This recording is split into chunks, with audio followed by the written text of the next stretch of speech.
Mr. Speaker, it is indeed my honor now to yield time to the freshman of our group, someone who may be a freshman by our description, but someone who is not a stranger, whether it is advocating for jobs for veterans, whether it's looking at economic development and opportunities for those who are in struggling economies. She comes to us as a lawyer. She comes to us as a mother and a public servant.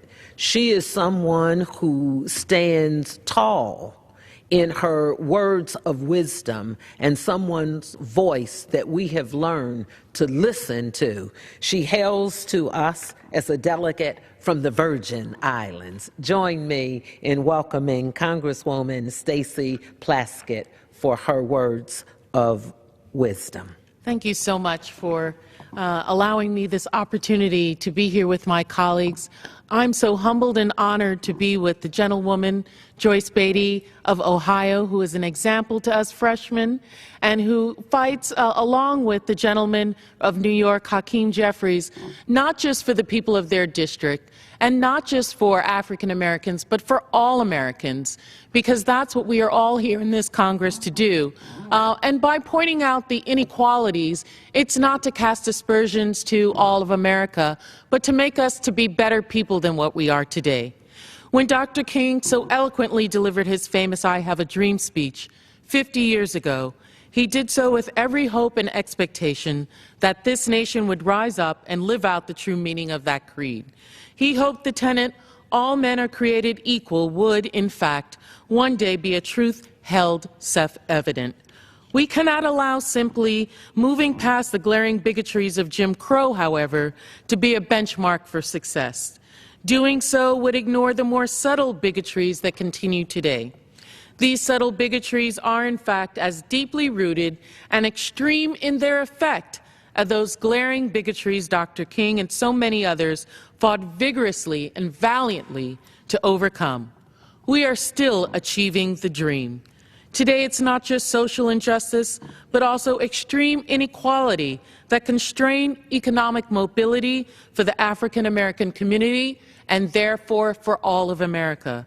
Whether it's state-sanctioned attempts to roll back voting rights in Alabama, the outright denial of equal voting rights to citizens living in the Virgin Islands and other territories, or the years of neglect that have led to the poisoning of residents in Flint, Michigan, the persistent wealth and opportunity divide in this country is rooted in the legacy of racial discrimination dating back to Reconstruction and to slavery indeed.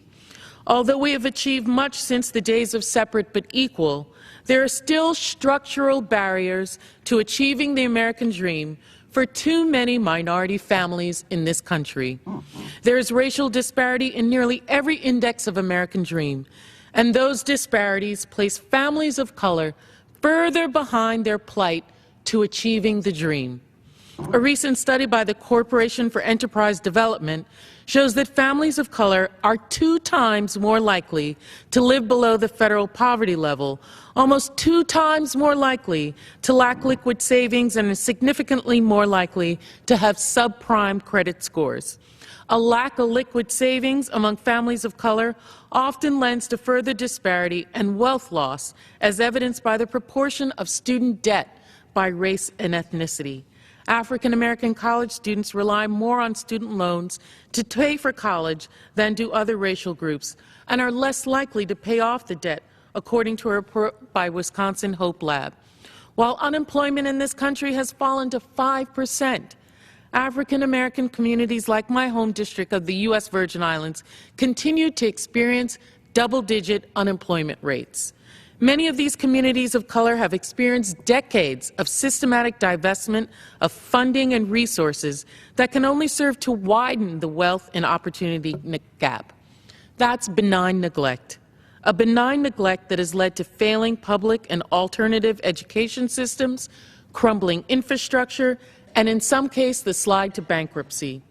Bankruptcy not just due to mismanagement and corruption, which is the convenient answer, but a systematic lack of investment support and adequate funding, which causes places like Detroit, Puerto Rico, and the Virgin Islands to mortgage their children's futures in bonds to make ends meet. African Americans make up 13% of the population, but have only 2.7% of total wealth. This Congress has within its power to reverse the years of benign neglect to these communities through supporting legislation to invest in infrastructure and education, through fighting against voter suppression efforts and supporting student loans and other finance reforms. Closing the wealth and opportunity gap should not be a dream in post-racial America. It is the responsibility of this Congress to uphold the principles to which we were founded, to not only adhere to those powerful words that preamble our Constitution, but also to provide for the general welfare and ensure that justice, liberty, and prosperity are afforded to all and not just some. And with that, I yield back to the gentlewoman from Ohio. And thank you to the gentlewoman from the Virgin Islands.